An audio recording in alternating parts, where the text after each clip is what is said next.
But विवेक देशपांडे जी, क्या ये बात इतनी आसान सी आपको दिखाई पड़ रही है?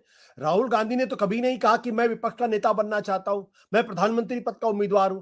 कांग्रेस ने तो यहां तक कहा है कि वो विपक्षी एकता में डोमिनेंट रोल भी शायद ना प्ले प्ले करना चाहें। साफ तौर पर कहा कि सारे लोग एक से जुट के आए। तो ये जो बार बार राहुल गांधी का सवाल खड़ा हो जाता है, खड़ा करने की कोशिश की जाती है, क्या आपको लगता है कि शरद पवार, आप उम्मीद करते हैं शरद पवार इस तरीके का कोई इंटरव्यू देंगे और ऐसा इंटरव्यू देंगे जिससे विपक्ष की एकता की जो सबसे बड़ी मुहिम है वो ध्वस्त होती हुई दिखाई पड़े?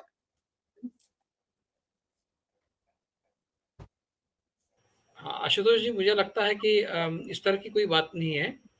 वो राहुल गांधी अपोजिशन का कंबाइंड फेस बने, इसके खिलाफ शायद मेरी आवाज रिपीट हो रही है। हाँ। हाँ। तो इस हाँ, तो कंबाइंड अपोजिशन का राहुल गांधी फेस बने, इसका कोई मुझे नहीं लगता शरद पवार जी को कुछ प्रॉब्लम है, क्योंकि अभी शरद पवार उस स्थिति में नहीं है कि वो राहुल गांधी को का कोई अल्टरनेटिव करके अपने आप को पेश करे। वो तो 2014 में इलेक्शन में भी खड़े नहीं हुए थे। तो जिस जिस समय वो अपने आप को एक अल्टरनेटिव मानते थे, उस समय उन्होंने पुरजोर कोशिश की, चाहे वो सोनिया गांधी के खिलाफ बगावत हो, चाहे 1978 में इंदिरा गांधी के खिलाफ बगावत हो। जिस जिस वक्त वो कंटेंशन में थे, लीडरशिप के कंटेंशन में थे, उस समय उन्होंने बिल्कुल खुले तौर पर विरोध किया था। अब की बार उनके पास ऐसा कोई कारण नहीं है कि वो राहुल गांधी को अपोज करें। न तो उनके पार्टी में कोई ऐसा नेता है जो वो अपने जिसको वो कंबाइंड अपोजिशन का फेस बनाना चाहे।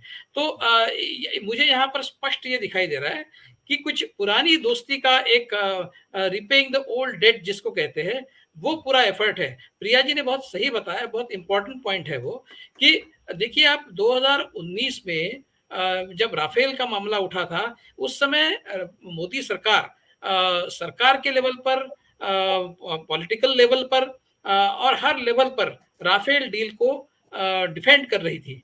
लेकिन अब जब अदानी का मामला आया है, तो सरकार बिल्कुल चुप है। किसी भी लेवल पर, पार्टी के लेवल पर नहीं, पॉलिटिकल लेवल पर नहीं, एडमिनिस्ट्रेटिव लेवल पर नहीं, कहीं भी वो अदानी के मामले में कुछ नहीं बोल रही है। ऐसे में शरद पवार का बहुत पॉजिटिव टोन लेकर अदानी के फेवर में इस तरह का इंटरव्यू देना, ये कहीं ना कहीं उनके किसी न किसी मजबूरी को दर्शाता है, ऐसा मुझे लगता है।